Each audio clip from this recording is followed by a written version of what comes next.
경북 지역에 있는 대구 근교에 있는 지산교회라는 교회가 있었습니다. 예전에 있었던 일인데 제가 책을 읽으면서 알게 된 사실이었습니다. 예전에 그 교회가 재정적으로 한 몫을 담당했던 한 오부자라는 가족들이 있었다고 합니다. 성씨가 오씨여서 오부자이기도 한데 왜 부자라는 이야기를 했냐면 오 형제가 그 교회에 다니고 있었기 때문에 오부자이면서 동시에 가세가 또한 부자이기도 했기 때문에 오부자라고 합쳐서 불렀다는 것이죠. 그 오부자가 이제 사업 관계상 어쩔 수 없이 이제 지산을 떠나서 대구로 이사를 하게 되었습니다. 이 오부자가 한꺼번에 많은 가족들이 한꺼번에 빠지게 되니까 이제 그 지산교회 재직들이 걱정을 하는 거예요. 남아있는 성도들의 힘만으로는 교회가 운영하는 것이 교회가 너무나 힘들기 때문에 교회의 살림살이를 꾸려나가기 어렵다고 생각해서 너무나 당황했던 것이죠. 그래서 대구에 있는 그 안두화 선교사님을 찾아가게 됩니다. 이 선교사님은 지산교회와 관련되어 있는 선교사님이었는데 이 선교사님께 사정을 말하고 재정적으로 좀 지원을 받을 수 있지 않을까라는 기대감을 가지고 안두화 선교사님께, 외국인 선교사님께 찾아가게 됩니다. 그들은 선교사님 앞에서 한숨만 푹푹 내쉬고 있었습니다. 안 선교사님이 이상하게 생각해서 무슨 걱정거리가 있냐고 물어봤습니다. 아니 왜들 이러십니까? 교회에 무슨 걱정거리가 있습니까? 라고 물어보니까 그러자 그들은 이때다라고 생각하면서 예 선교사님, 우리 교회의 오부자가 글쎄 한꺼번에 다 이사를 갔지 뭡니까? 그래서 우리 교회가 참 이게 교회가 유지하는 것이 큰 문제입니다라고 이야기를 했다고 합니다. 눈치를 보아가며 말했던 것이죠. 그 안 선교사님은 그래요? 그 참 문제군요라고 맞장구를 치면서도 동시에 근데 그것보다 더 큰 문제가 있는 것 같습니다라고 말하는 것이었습니다. 그래서 재직들은 눈이 휘둥그레져서 아니 또 다른 문제가 뭐지라고 놀라서 안 선교사님께 물었습니다. 왜 무슨 문제가 있습니까? 라고 물어보니까 그 안 선교사님은 조용히 웃으면서 이렇게 얘기를 하는 것입니다. 당신들이 말하는 것도 문제입니다. 하지만 더 큰 문제가 있습니다. 바로 지산교회 여러분들이 하나님을 믿지 않고 오부자를 믿었기 때문에 그게 문제 아니겠습니까? 라고 이야기를 한 것이죠. 그것이 더 큰 문제라는 거야. 하나님을 의지하지 않고 오부자를 의지하는 그 재직들의 모습을 보면서 그 선교사님이 그들의 불신앙을 알게 한 것입니다. 그들이 그것을 깨닫고 너무나 낯이 뜨거워서 부끄러워서 얼굴을 들 수가 없었습니다. 그리고 그들은 교회에 돌아와서 하나님 앞에 엎드리게 됩니다. 자신들의 불신앙을 회개하고 사람을 의지했던 자신의 모습들을 회개하고 교회를 주님이 지켜주실 것을 믿고 기도했습니다. 그 후에 지산교회는 별 문제 없이 오히려 더 큰 축복을 받아서 더 풍성해지는 은혜를 누렸다고 합니다. 여러분 그렇습니다. 우리는 사람을 의지하는 자들이 아니라 하나님을 의지해야 합니다. 우리 공동체를 이끄시는 하나님을 바라볼 수 있어야 합니다. 그러할 때 더욱 풍성한 길이 열릴 줄 믿습니다. 오늘 본문에 나온 가나안 땅 입성을 앞두고 이스라엘 백성들에게 크나큰 시련이 찾아오게 됩니다. 바로 그들의 지도자였던 모세가 이 땅을 떠나게 된 것이죠. 오늘 본문 1절을 한번 볼까요? 같이 읽어보겠습니다. 시작. 여호와의 종 모세가 죽은 후에 여호와께서 모세의 수종자 눈의 아들 여호수아에게 말씀하여 이르시되, 여호와의 종 모세가 죽은 거예요. 그 거대한 크나큰 리더십을 가졌던 이스라엘 백성들 장정만 80만 명, 그리고 모든 이스라엘 백성들을 합치면 거의 최소 200만 명이나 되는 어마어마한 숫자를 출애굽시켰던 그 영적인 거장 모세가 우리 곁을 떠난 것이죠. 이스라엘 백성들에게 있어서는 큰 충격과 슬픔이 아닐 수가 없었습니다. 그래서 그들은 며칠간이나 장례를 치릅니까? 신명기 34장 8절에 보면 뒷부분에 모세를 위하여 30일을 애곡하니라. 30일 동안, 우리나라 대통령이 떠나도 30일을 애곡하지는 않을 텐데 그들은 30일 동안이나 그 슬픔 가운데 헤어나오지 못하고 눈물과 탄식의 자리에서 걱정하면서 있었던 것이죠. 그때에 누가 찾아온 것입니까? 바로 하나님이 찾아오십니다. 다시 한번 1절을 보면 여호와의 종 모세가 죽은 후에 여호와께서 모세의 수종자 눈의 아들 여호수아에게 말씀하여 이르시되, 여호와의 그 모세의 수종자라는 말은 부관이었던 거예요. 그의 비서였고 차세대 지도자였던 여호수아에게 하나님이 찾아오시게 됩니다. 여러분, 모세와 여호수아, 이스라엘의 출애굽 역사상 빠질 수 없는 아주 귀한 지도자들 아닙니까? 근데 이들의 삶의 부르심과 여정은 판이하게 다름을 보게 됩니다. 모세는 어떤 자입니까? 그는 이집트 왕자였어요.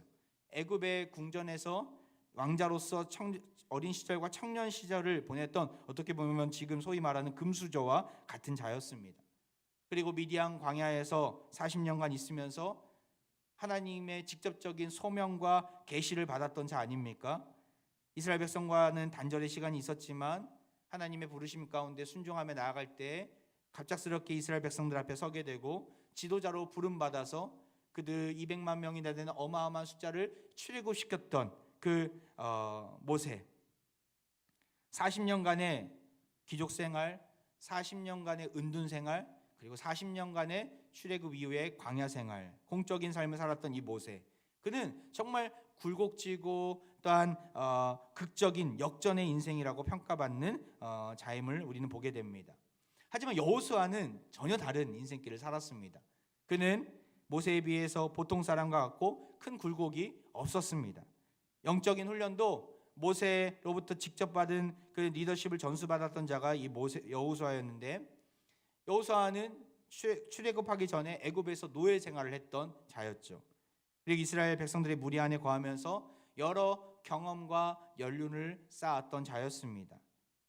그는 모세처럼 하나님과 직접적인 대면의 자리는 없었지만 모세라는 훌륭하고 탁월한 선생님 밑에서 여러 그 지도자 수련을 받았던 자였습니다. 나아가 여러 전쟁의 자리에서 군대 장관으로서의 역할들도 신실하게 잘 감당했었어요. 그 대표적인 전쟁이 무엇입니까? 바로 출애굽기 17장에 나온 아말렉과의 전투였습니다. 모세는 아론과 훌을 데리고 산꼭대기로 올라가서 기도하게 됩니다. 저 밑에서는, 그 골짜기에서는 군사들을 이끌고 있는 여호수아가 전투를 지휘하면서 승리를 향해 나아가게 됩니다. 결국은 어떻게 됩니까? 출애굽기 17장 13절을 보면 여호수아가 칼날로 아말렉과 그 백성을 쳐서 무찌르니라. 모세가 아론과 훌의 힘을 얻어서 손을 들고 기도할 때 밑에선 승리를 이루고, 또한 힘에 겨워서 손을 내릴 때에는 패배하는, 지게 되는 그 놀라운 일들을 여호수아는 그 현장 가운데서 경험하고 그 하나님의 놀라운 역사를 맛보게 됩니다. 결국에는 그 승리를 경험하고, 이러한 그의 능력은 전쟁에 관한 탁월한 능력이 가졌음을 그가 경험하게 되면서 이 능력을 바탕으로 가나안 정복에서 여러 전쟁 가운데서 승리를 경험하는, 승리의 빛을 발하게 되는 일이 일어나게 되는 것이죠. 결론적으로 이 모세와 여호수아는 정말 스타일이 다른 자였어요. 삶의 여정도 다른 자였어요. 하나님으로부터 훈련받은 과정도 다 달랐습니다. 근데 공통점이 뭐예요? 바로 하나님이 불러주셨다라는 거예요. 나아가 이스라엘 백성들을 이끌어갈 그런 시대적인 소명 앞에서 믿음으로, 기대감과 설레임으로 담대히 나아갔던 것이죠. 차이점이 분명했지만 중요한 것은 하나님이 쓰시겠다라고 불러주셨을 때 믿음으로 반응하니까 그들의 개성과 은사와 성장의 배경은 그 누구보다도 잘 아시는 하나님께서 가장 적절하고 필요한 곳에 그들을 써주셨다는 것이 중요합니다. 나아가 하나님이 쓰시고자 하는 자를 하나님은 오랜 기간 연단시키시고 준비시키신 다음에 더욱 놀랍게 사용해 주시는 것이죠. 올 한 해 우리에게도 이러한 은혜가 있기를 원합니다. 하나님께서 우리를 불러주시고 오랜 연단 기간 동안 준비시켜 주셨다면 마음껏 쓰임받고 마음껏 하나님께 영광 돌리면서 올 한 해 거룩한 도구로 하나님의 거룩한 백성으로 나아가는 귀하고 복된 한 해가 되기를 축복합니다.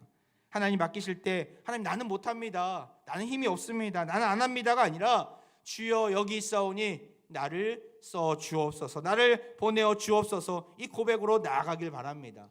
그럴 때 하나님께서는 우리의 필요를 채워주시고 우리에게 힘과 능력과 모든 삶의 여건들을 열어주실 것입니다.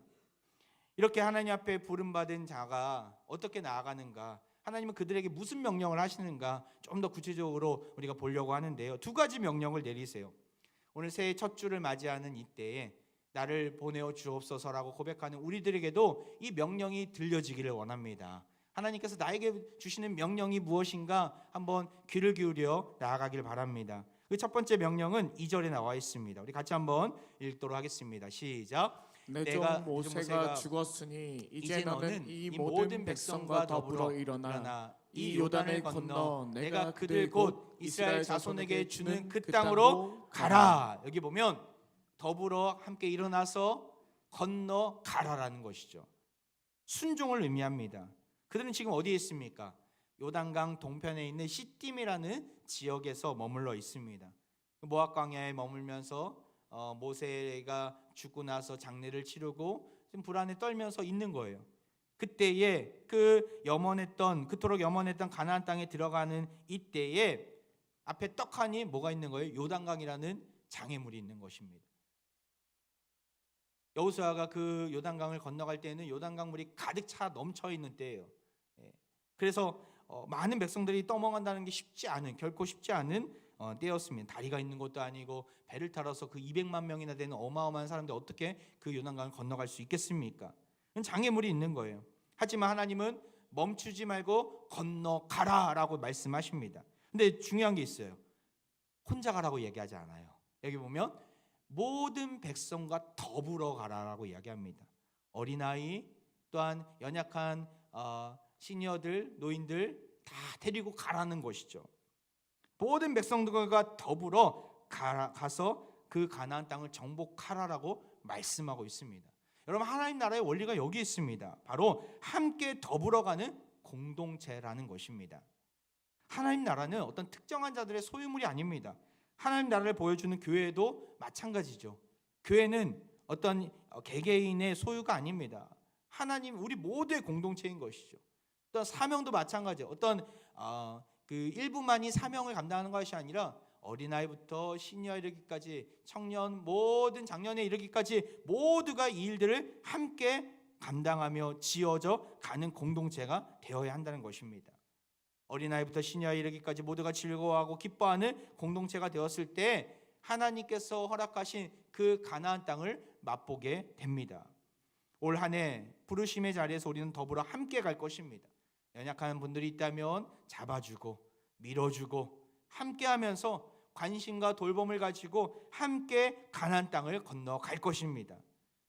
분주했던 연말 사역을 마무리하고 1, 2월 달에 저에게 눈에 들어온 분들이 계세요. 바로 연약한 지체들이 보이더라고요. 환우들이 보이고 전화로 또한 직접 찾아가서 또 신방하는 일로 많이 시간들을 지금 요즘에 할애하고 있는데 단 한 사람도 구원의 방주에서 낙오자가 되지 않도록 독려하고 응원하면서 일으켜 세워주고 있습니다. 목사로서 큰 특권인 것 같아요. 누구에게 찾아가도 누구에게 전화해도 반갑게 맞이해 주셔서 너무 감사하고 또 몸이 연약하고 심신이 지쳐있는 우리 사랑하는 화평의 가족들이 너무나 힘들어하고 있다면 직접 찾아가고 기도해 줄 수 있어서 정말 다른 걸 떠나서 목사 되길 잘했다 요즘 그렇게 생각하고 있습니다. 1월 첫날 제가 가장 먼저 했던 일이 뭐냐면 장례식장 가는 일이었어요. 1월 12월 30일 날 은혜 가운데 송구영신 예배를 마치고 사실은 토요일 날 갔어야 되는데 사역이 너무 많은 거예요. 해야 될 일이 많고 준비해야 될 일이 많은 거예요. 토요일 날 주일 날은 정말 정신없이 갔던 것 같아요. 근데 제가 못 간 우리 장례를 치르고 있는 한 가정이 있어서 아침에 발인 예배를 드린다고 해서 그것만큼은 가야 되겠다라는 생각을 하게 되었습니다. 좀 거리가 있었지만 찾아뵀어요. 아침에 한 새벽 5시에 일어나서 한 7시에 예배가 있어갖고 찾아뵀는데 갔다 오니까 너무나 잘한 거예요. 그때 가지 않았다면 그 기회를 놓쳤다면 큰 슬픔 중에 있는 우리 성도가 너무나 힘들었을 텐데 그때 가서 위로하고 격려해드리고 또 순서를 맡아서 기도도 해드리고 하니까 얼마나 돌아오면서 얼마나 감사했는지 모릅니다.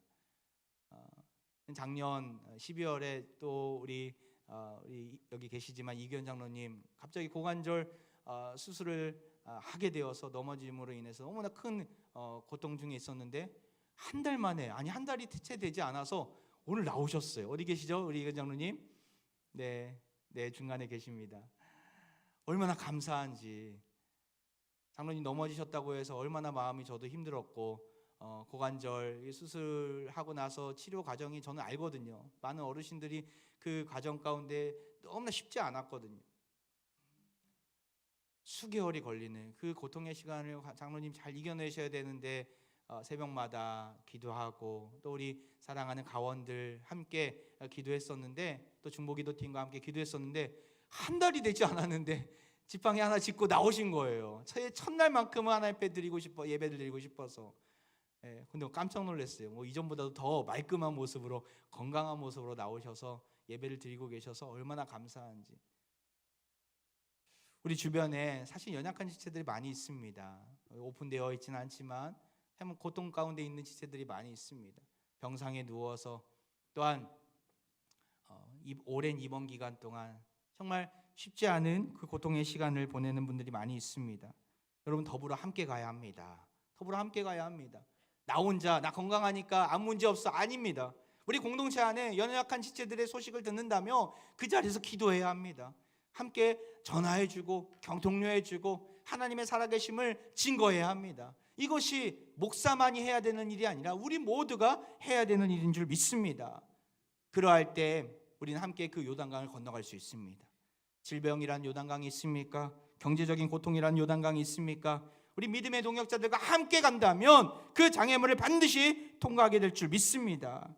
끝까지 소망을 놓치지 마시고 우리 믿음의 공동체 안에서 믿음의 동역자들과 함께 기도 제금을 나누고 그 요단강의 그 어려움을 잘 이겨내시길 바랍니다. 최근에 1월 1일 날 또 큰 사건이 있었어요. 우리 공동체 안에 요번에 세례를 받으시고 어떻게 보면 진짜 초신자신데 등록하신 지 얼마 안 되셨는데 교통사고가 있었던 거예요. 다행히도 거의 다치지 않으셔서 너무 감사한데 믿음의 싹시 자라고 있는 때 아닙니까? 근데 갑자기 그렇게 세례 받은 지도 얼마 되지 않았는데 그런 큰 어려움을 당하면 사실 마음에 큰 시험이 찾아오는 것이 당연지사입니다. 그런데 그분 주위에 많은 믿음의 동역자들이 있더라고요. 가정교회가 있더라고요. 저한테도 연락이 와서 전화로 기도해드리고 또 위로해드리고 힘내시라고 격려해드렸는데 마음 가운데 회복의 은혜를 누리고 계시더라고요. 얼마나 감사한지. 여러분 우리 주변에 연약한 지체들이 있다면 지금은 이제 3주 동안 밥을 먹지 않지만 혼자 밥 먹는 분들이 있다면 같이 옆에서 밥을 먹어주고 같이 이야기를 나눠주고 함께 더불어 갔으면 좋겠습니다.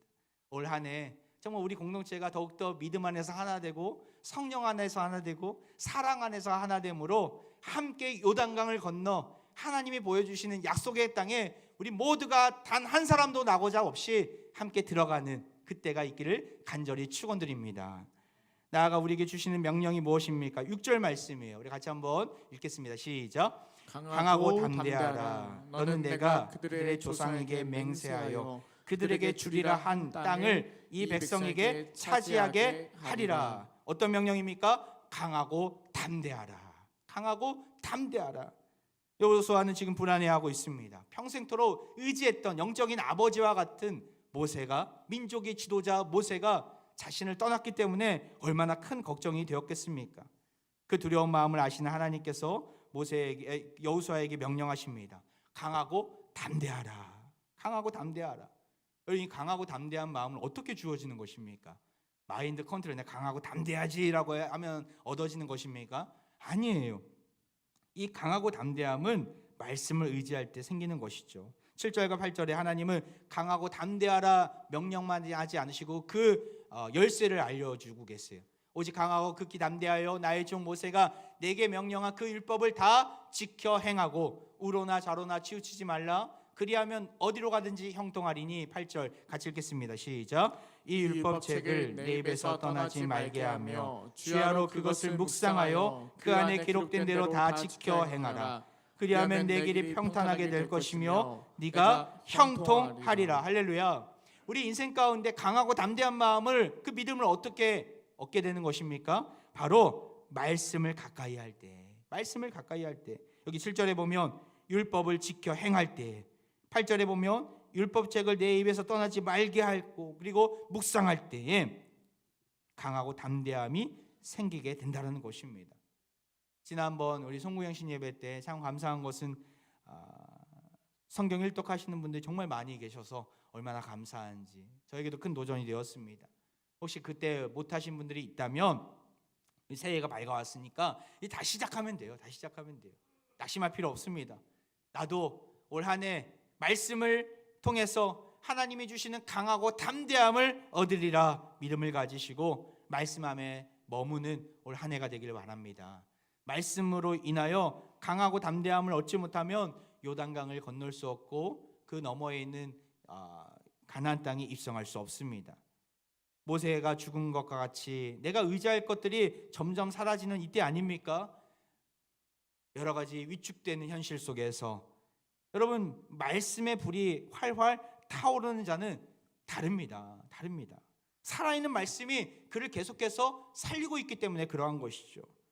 그렇게 강단에서 계속 불이 나올 수 있도록 여러분 기도해 주셔야 합니다. 인간적인 말, 쓸데없는 말, 우스갯소리가 강단을 채우는 것이 아니라 하나님의 살아계심을 증거하는 강단이 될 수 있도록 죽어가는 우리 인생을 살리는 말씀이 선포될 수 있도록 여러분 기도해 주셔야 합니다. 말씀이 살아야 예배가 살고 예배가 살아야 우리 인생이 살아나는 줄 믿습니다. 예배가 살아야 교회가 살아나는 줄 믿습니다. 말씀이 죽으면 우리 인생도 죽습니다. 어떤 분하고 이런 얘기를 했었어요. 전에 있던 교회 안에서 여러 가지 어려움들이 많았었어요. 특별히 말씀 가운데 이게 잘 들리지가 않은 거예요. 그러니까 예배를 드리면 항상 부부 싸움의 자리로 나간다고 하더라고요. 예배를 드리면 부부 싸움의 자리로 나갈 수밖에 없었다고. 말씀이 죽으면 우리 인생도 죽습니다. 하지만 말씀이 내 귀에 들리면 예배 속에서 하나님의 임재를 충만하게 경험하면 부부관계도 회복됩니다. 가정도 회복되고 우리의 삶도 회복되는 줄 믿습니다. 말씀이 충만한 사람은 다릅니다. 하나님이 나와 함께 하심을 믿고 있기 때문에 강하고 담대함으로 요단강을 향해 가나안 땅을 향해 진격해 나아갈 수 있는 것이죠. 왜 그렇습니까? 말씀이 무기이기 때문에. 제 말이 아니에요. 하나님의 전신갑주를 설명한 에베소서 6장에 보면 7가지 무기가 나오는데 그 중에 한 개의 무기가 유일한 공격 무기입니다. 무엇입니까? 우리 한번 볼까요? 에베소서 6장 17절 읽겠습니다. 시작. 구원의 투구와 성령의 검 곧 하나님의 말씀을 가지라. 유일한 공격 무기예요. 악한 마귀가 다가올 때 우리는 이 성령의 검을 뽑아야 되는데 그게 뭐라는 거예요? 하나님 말씀이라는 것이죠. 하나님 말씀이 내 안에 무장되어 있으면 우리는 두려워하지 않습니다. 악한 마귀가 어떠한 시험을 걸어오더라도 물리칠 수 있습니다.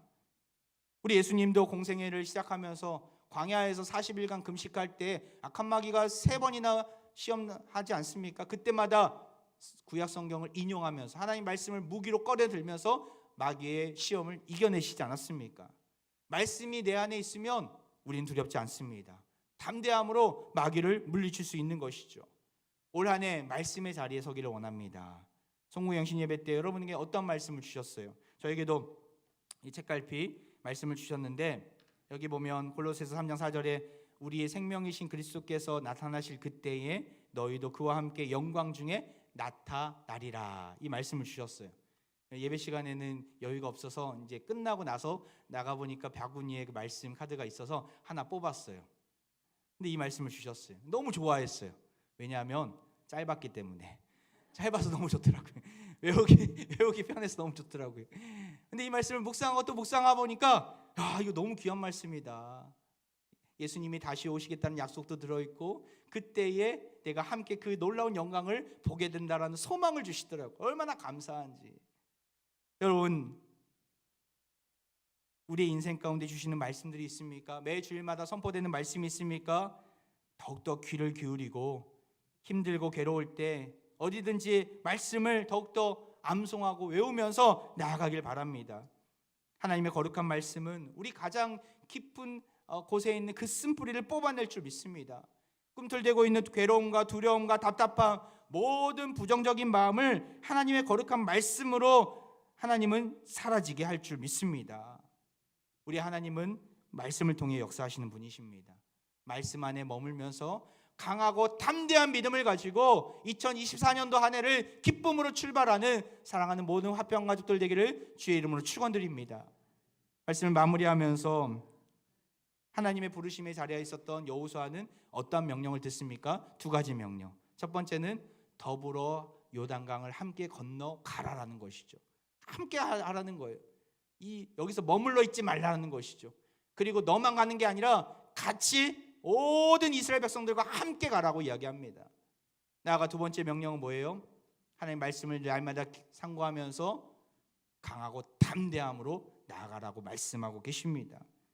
그는 그 음성을 듣고 좌절과 낙심의 자리에서 일어나 머물러 있지 아니하고 담대히 나아가게 됩니다. 11절에 보면 그가 어떻게 행동하게 됩니까? 진중에 두루 다니며 그 백성에게 명령하여 이르기를 양식을 준비하라. 사흘 안에 너희가 이 요단을 건너 너희의 하나님 여호와께서 너희에게 주사 차지하게 하시는 땅을 차지하기 위하여 들어갈 것임이니라 하라. 머물러 있지 않았어요. 좌절의 자리에 모세가 죽었기 때문에 우리는 이제 아무것도 못해라고 낙심하는 그 자리에서 다시 일어나서 온 백성들을 이끌고 강하고 담대한 마음을 가지고 그 요단강을 건너 나아가게 됩니다. 사랑하는 화평가족 여러분, 우리에게도 이러한 결단이 있기를 원합니다. 하나님께서 주시는 이 명령이 떨어졌을 때 우린 일어나야 합니다. 앞으로 나아가야 합니다. 결코 멈출 필요가 없습니다. 결코 걱정할 필요 없습니다. 우리의 아빠 아버지 되신 하나님께서 우리와 함께 하십니다. 믿으십니까? 하나님은 우리와 함께 하십니다. 하나님이 채워주시고 공급해 주실 것입니다. 올 한 해 여러 가지 경제적인 지표, 여러 가지 삶의 위기들이 보여진다 할지라도 결코 두려워하지 마시고 강하고 담대한 믿음을 가지고 하나님이 인도해 주실 것을 믿고 순종의 자리에서, 부르심의 자리에서 마음껏 주의 이름을 찬양하고 기쁨으로 전진해 나가길 바랍니다. 사람을 의지하지 마시고 하나님을 바라보십시오. 우리의 형편과 상황을 가장 잘 아시는 하나님께서 모세를 사용하셨던 것처럼, 여호수아를 불러주셨던 것처럼 우리를 귀한 도구로 사용해 주실 것입니다. 이 부르심 앞에 2024년 새해를, 첫 주간을 기쁨으로 맞이하는 사랑하는 모든 화평가족들 되기를 주의 이름으로 축원드립니다. 이 시간 우리 함께 찬양하며 나아가는데요, 아무것도 두려워하지 말라. 세상의 험한 풍파 몰아칠 때도 주님이 나를 지켜주십니다. 우리 믿음으로 고백하며 함께 찬양으로 나아갑니다.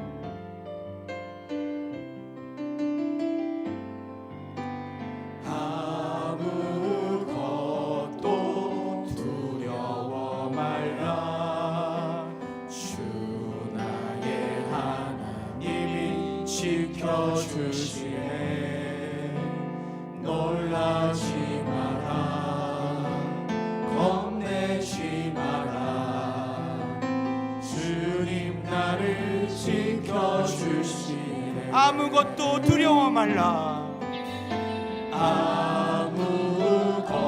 아무것도 두려워 말라. 주 나의 하나님이 지켜주시네. 놀라지 마라, 겁내지 마라. 주님 나를 지켜주시네. 아멘.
할렐루야. 2024년 새해를 기쁨으로 맞이하게 하신 하나님 아버지를 찬양합니다.